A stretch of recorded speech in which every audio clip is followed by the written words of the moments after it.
So now let's talk about evaluation. Evaluation is the moment of reflection in the project cycle. Evaluation systems have to be established and applied to check the degree of achievement of the set objectives.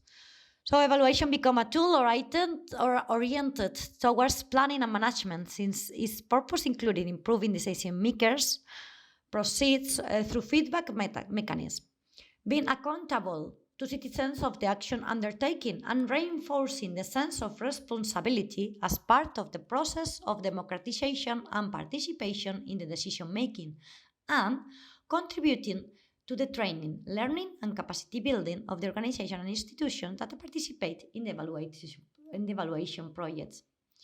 So, efficiency of the project. One of the reflections should be to ask whether the proposed objectives could have been achieved by using fewer natural resources, or whether using the same amount of resources, the quality of the objectives could have been increased.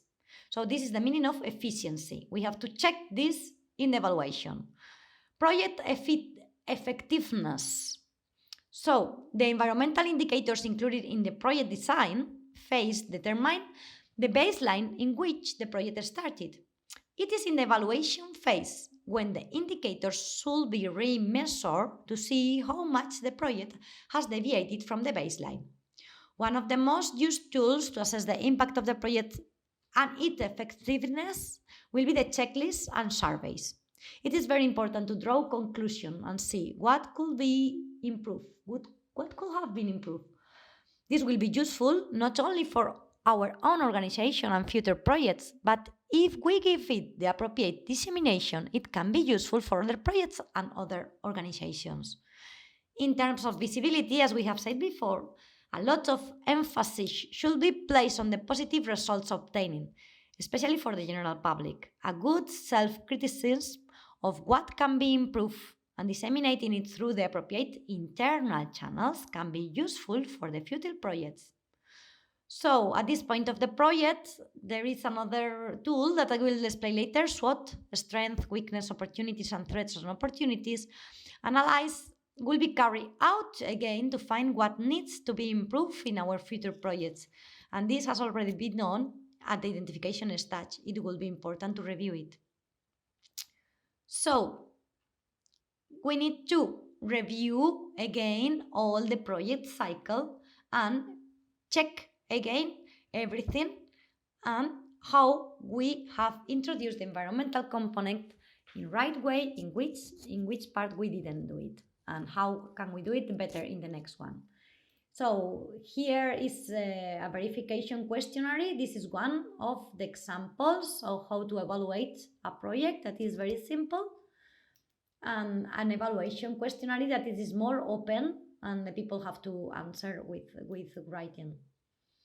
So once that we have seen all the project cycle and all the project, the 4 stages of the project, I would like for you to know what are the problems that we have had and that we are having in the environmental cross-cutting, in mainstreaming the environment. So one of the problems is the lack of awareness. So the lack of understanding of the interaction of the environment with our projects or of our action means that we don't feel the need for this integration. So we don't know it. Now with this course, we want to provide all these tools. The lack of the tools or the complexity in applying them. So with this course, we will provide you with simple tools to be able to correctly integrate the environmental component in your projects or activities. Also, another problem that we have seen is the lack of evidence of success. Sometimes not seeing the short-term results or not being able to relate the impacts of an action means that the benefit of the mainstreaming the environment are ignored. But it doesn't mean that we need to not to do it, right? Also, another problem is the lack of specialist environmental staff or the lack of resources for training this existing staff. So it means that this environmental impact mainstreaming is not done properly or it is not carried out at all.